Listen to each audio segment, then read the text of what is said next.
السلام علیکم ناظرین، آپ کا میزبان عبدالقدیر آپ کی خدمت میں حاضر ہے اور آپ دیکھ رہے ہیں CN ڈیجیٹل۔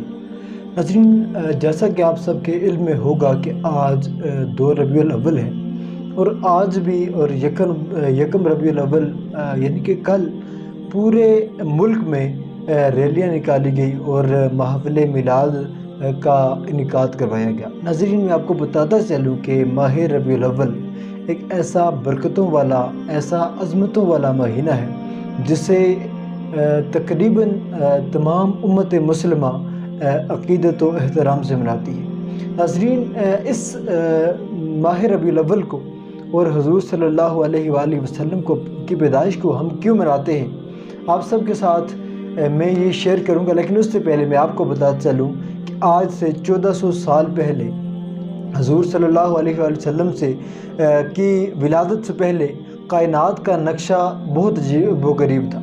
ظلم، جور و جبر کا بازار گرم تھا، انسانیت سسکیاں لے رہی تھی، بیٹیوں کو زندہ درگور کر دیا جاتا تھا، بہنوں کی توقیر نہیں تھی، مائیں عزت کی مسند پر نہیں تھی اور غلاموں کے ساتھ بدترین سلوک ہو رہا تھا اور ظلم کے خلاف کوئی آواز اٹھانے والا نہیں تھا اور یتیموں کو دھکے دیے جا رہے تھے۔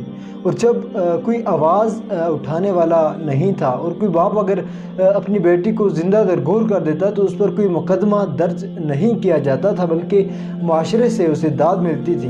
میں آپ کو بتاتا چلوں کہ عکاس کے میلے میں 3 بیٹوں نے اپنی سگی والدہ کو فروخت کر دیا، 300 درہم آپس میں تقسیم کر لی۔ جب بیواؤں کی سسکیاں اور یتیموں کی آہیں اور صحرائے عرب میں دبی ہوئی معصوم بچیوں کی چیخیں اور قیدیوں غلاموں کی پکار عرش معلیٰ سے ٹکرائی تو اللہ تعالیٰ کو انسانیت پر رحم آ گیا اور حضرت آمنہ کی آغوش میں محمد عربی صلی اللہ علیہ وآلہ وسلم تشریف لے آئے۔ پھر ایک دم دنیا کا نقشہ تبدیل ہو گیا، پھر ایک دم ماحول تبدیل ہو گیا، غلاموں کو غلامی سے نجات ملنے لگی۔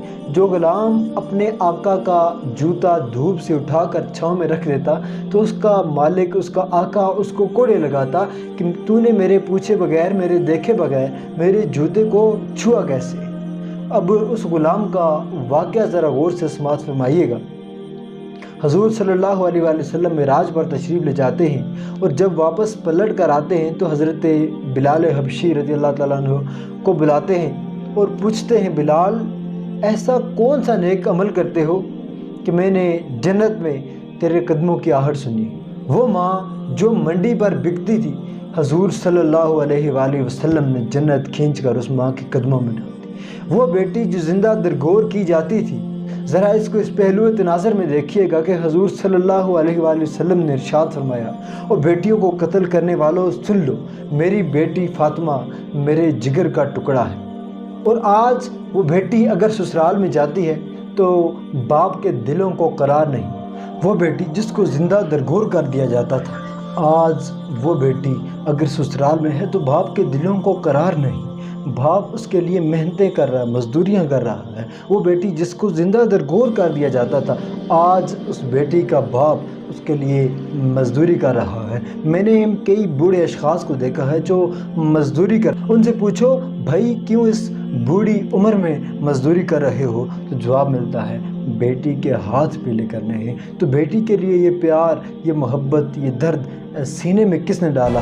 تو جواب ایک ہی ملے گا کہ محمد میلاد والے محمد صلی اللہ علیہ وآلہ وسلم نے۔ تو یہ عزت، یہ وقار، یہ تعظیم، یہ تکریم دلوں کے اندر حضور صلی اللہ علیہ وآلہ وسلم نے ڈالا ہے۔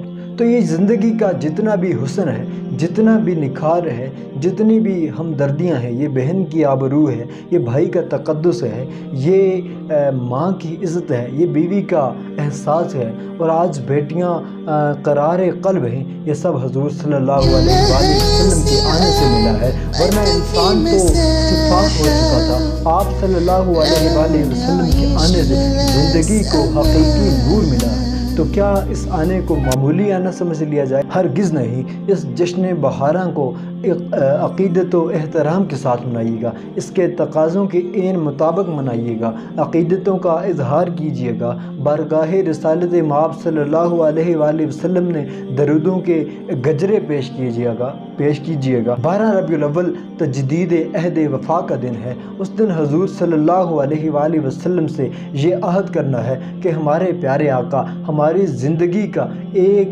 ایک لمحہ آپ کے نام ہوا، اب ہم جئیں گے تو آپ کے لیے، ہم مریں گے تو آپ کے لیے۔ نہ خرد کی روشنی تھی نہ جنوں کی آگہی تھی، تیری راہبری سے پہلے یہ جہاں جہاں نہیں تھا۔ مزید آپ سب کے ساتھ شیئر کریں گے، تب تک دیکھتے رہیے گا CN ڈیجیٹل۔